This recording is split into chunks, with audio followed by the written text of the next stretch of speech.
இது வந்து பார்த்தீங்கன்னா பிலிப்ஸ் 5.1 ஹோம் தியேட்டர். இதனுடைய மாடல் நம்பரையும் காட்டிடுறேன். இதனுடைய மாடல் நம்பரை பார்த்துக்கோங்க. இதில் என்ன ப்ராப்ளமாக இருந்துச்சு அப்படின்னா, டெட் கண்டிஷனில் இருந்துச்சு. அதாவது எந்த ஒரு பவருமே வரலை.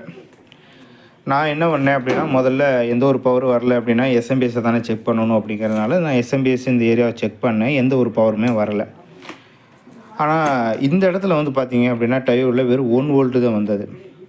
அப்போ ஏதோ பல்ஸ் வித் மார்லெஸ்லாம் ரன் ஆகுது, இல்லைன்னா ஏதாவது சைடு ஷார்ட்டாக இருக்குமோ அப்படிங்கிறதுன்னு நான் செக் பண்ணி பார்த்தேன். எந்த இடத்துலையும் ஷார்ட்லாம் வரல. ஏன்னா இந்த இடத்துல வந்து பார்த்திங்கன்னா இது வந்து ஸ்டாண்ட் பை எஸ்எம்பிஎஸ், இது வந்து ரன்னிங் எஸ்எம்பிஎஸ். இது முதல்ல ரன் ஆனால் தான் இந்த எஸ்எம்பிஎஸ்ஸே செயல்படும். இது ஸ்டாண்ட் பையில் இருந்தாலும் இந்த எஸ்எம்பிஎஸ் வந்து ரன்னிங்கில் இருக்கும். ஸ்டாண்ட் பை ரிலீஸ் ஆகும்பொழுது தான் பார்த்திங்கன்னா இந்த எஸ்எம்பிஎஸும் சேர்த்து செயல்படும். அந்த மாதிரி தான் கண்ட்ரோலு. ஆனால் இதுவே செயல்படலை அப்படிங்கிறப்ப அதை கொஞ்சம் செக் பண்ணுறது கரெக்டாக இருக்காது. அதனால் நான் முதல்ல இதை செக் பண்ணேன். இதை செக் பண்ணதுக்கப்புறம் செகண்டரியில் எந்த ஒரு ஷார்ட்டும் எதுவுமே இல்லை. பிரைமரி சைடு செக் பண்ணேன். கரெக்டாக அந்த கெப்பாசிட்டர்லாம் வோல்டேஜ் வருது. அதே மாதிரியா பல்ஸ் வித் மாடுலேஷனில் இருந்து பல்ஸ்லாம் க்ரியேட் ஆகுது.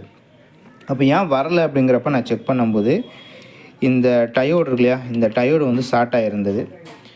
இப்போ இந்த டயோடை எடுத்துகிட்டு நான் செக் பண்ணி ரீப்ளேஸ் பண்ணேன். ரீப்ளேஸ் பண்ண உடனே இந்த சப்ளை வந்து வந்துருச்சு. இப்போ இந்த ப்ராப்ளமும் சால்வ் ஆயிடுச்சு. இதுதான் அந்த ஷார்ட்டான டயோடு.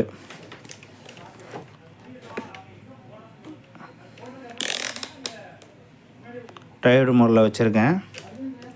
வெளியே பாருங்கள்.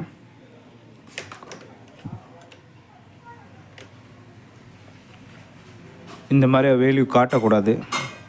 2 சைடுமே வந்து பார்த்திங்கன்னா வேல்யூ காட்டுது பாருங்கள். இது வந்து போச்சு. இதை கன்ஃபார்ம் பண்ணிக்கிட்டு தான் நான் அதை மாற்றி விட்டேன். ரெடி ஆகிட்டு.